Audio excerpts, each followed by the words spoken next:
बिस्मिल्लाहिर्रहमानिर्रहीम, अस्सलाम वालेकुम नाज़रीन, लाउंज में खुश आमदीद। गुज़रे हुए कल हमने जिस मौजू को इंतखाब किया मौजू का और उसको स्टार्ट किया वो था क्या खोया क्या पाया। ये वो मौजू है जिसमें हर शख्स किसी भी उम्र का हो वो कोई ना कोई अपना इनपुट दे सकता है। किसी भी उम्र में अगर आप अपना एहतसाब करने बैठे, अपनी ज़िंदगी का अकाउंट को देखने बैठे, तो यकीनन आप सोचेंगे कि अब तक मैंने जो जो चीज़ें खोई है, मैंने वक्त दिया किसी चीज़ को, वक्त मेरे हाथ से निकल गया, तो मैंने उसके बदले पाया क्या।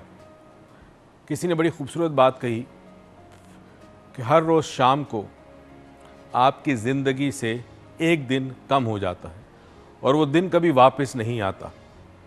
तो आपने देखना है कि जो दिन चला गया, गंवा दिया, खो दिया आपने, तो आपने इस दिन के गंवाने या खोने के बाद पाया क्या। कौमें, माशरे बड़ी बड़ी कुर्बानियाँ देते हैं, बहुत कुछ गंवाते हैं और पाते भी बहुत हैं।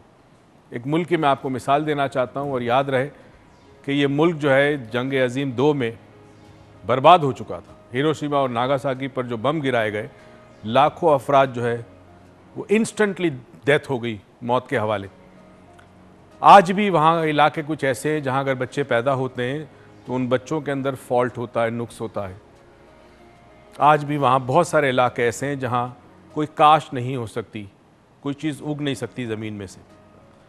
जब ये कौम बुरी तरह तबाह हो गई, बर्बाद हो गई हर लिहाज से, तो इस कौम ने एक नए जज्बे के साथ अपने आप को बिल्डअप किया। इन्होंने देखा कि हम बहुत कुछ खो चुके हैं, मगर हमें अपना वक़ार वापस लाना है, हमें अपनी डिग्निटी वापस लानी है। तो उस कौम ने कुछ ख़ास काम किए और उस काम के बाद आज कौम की जो हालत है वो मैं आपके सामने पेश करता हूँ। कुछ ऐसे हक़ाइक़ जो बड़े शॉकिंग है, तो हमें पता चलेगा कि जिस कौम ने लाखों अफरादों को खोया, उसके बाद उस कौम ने अपना वक़ार, अपनी डिग्निटी, अपना मोरल कहाँ से कहाँ ले गए। और दुनिया में मानी जाती है वो कौम, और वो जैपनीज़ कौम है। जैपनीज़ कौम के अंदर अगर किसी के घर में कोई सानिया हो जाए, कोई मौत वाक़या हो जाए, तो बड़ा सब्र और तहम्मुल से उसको झेलते हैं, उसको लेते हैं और बर्दाश्त करते हैं।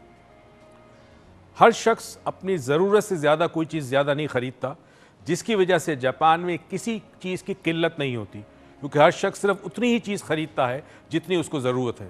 तो हर चीज़ मिक़दार में, काफ़ी मिक़दार में अवेलेबल होती है दूसरों के लिए। किसी जगह भी कोई क्यू या लाइन हो तो हर शख्स बड़े सुकून के साथ उस लाइन में अपनी बारी का इंतज़ार करता है। कोई आगे पीछे देखता नहीं, कोई बीच में लाइन में आता नहीं। जापान के अंदर जो कमज़ोर लोग हैं, ताकतवर उसकी हिफाजत भी करते हैं, उसका ख्याल भी रखते हैं। बूढ़ों की बहुत इज़्ज़त की जाती है, वालिदैन की बड़ी इज़्ज़त की जाती है, असातिज़ा की बड़ी इज़्ज़त की जाती है। उस माशरे के अंदर जब कोई इन्फ्लेशन का वक्त आया, बीच में जापान में एक वक्त आया था, इन्फ्लेशन बहुत एक प्रॉब्लम बन गई थी, तो दुकानदारों ने अपनी चीज़ों की कीमत कम कर दी, हर किस्म की चीज़ों की कीमत कर दी, सेक्रीफाइस दी, ताकि हमारे अवाम जो है उनको राइजिंग कॉस्ट जो हो गई है चीज़ों की, उसमें उनको कोई प्रॉब्लम ना हो। जापान के एक न्यूक्लियर रिएक्टर था, उसमें एक प्रॉब्लम हो गया। जब न्यूक्लियर रिएक्टर में प्रॉब्लम हुआ तो ज़रूरत थी कि उस न्यूक्लियर रिएक्टर को सी वाटर दिया जाए ताकि वो ठंडा रहे, वरना ख़तरा था कि वो ब्लास्ट होगा। तो 50 अफराद ने अपनी जानों की कुर्बानी देकर उस न्यूक्लियर रिएक्टर को सी वाटर फराहम किया।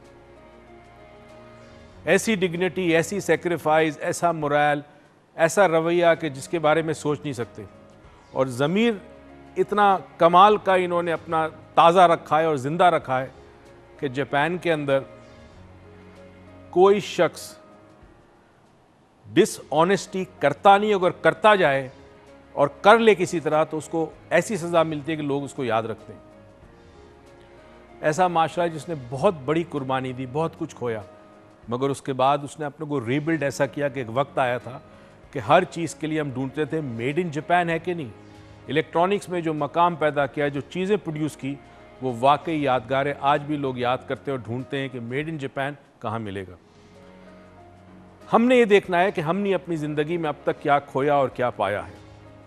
हर लिहाज से इंसानी रिश्तों में, अपने काम में, अगर तालिब इल्म है तो हमने अपने इल्म के हुसूल के लिए और इल्म को हासिल करने में जो वक्त दिया, जो एनर्जी दी, जो पैसा गया, उसके अगेंस्ट हमने पाया क्या। क्या हमने इल्म पाया, कि हमारे अंदर एक मुस्बत तब्दीली आई, कि हम अच्छे इंसान बने, हमारा जहन रोशन हुआ, क्या हम मुस्तकबिल के बारे में कोई सोच रखते हैं, क्या हमारा कोई मकसद है ज़िंदगी का, क्या हमने अपनी मंजिल का तयन किया है, क्या हम उस रास्ते पे चल रहे हैं जो हमारी मंजिल की तरफ ले जा रही है या नहीं।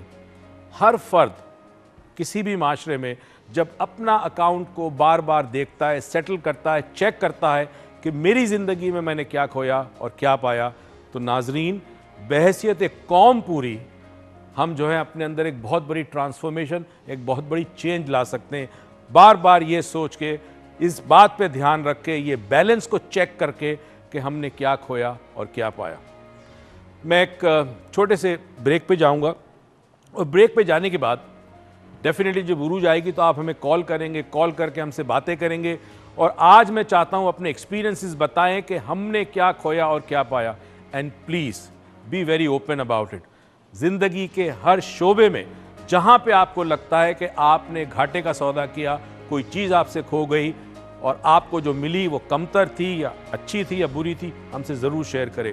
एक बात जहन में रखें, जब तक ये सांस चलती रहेगी, जब तक इंसान ज़िंदा है, कुछ ना कुछ खोता है, कुछ ना कुछ पाता है। सवाल सिर्फ इतना है कि बैलेंस कहीं पर है या नहीं है। इस बात को मज़ीद जानेंगे ब्रेक के बाद। कहीं मत जाइएगा, हम यूं गए और यूं आए।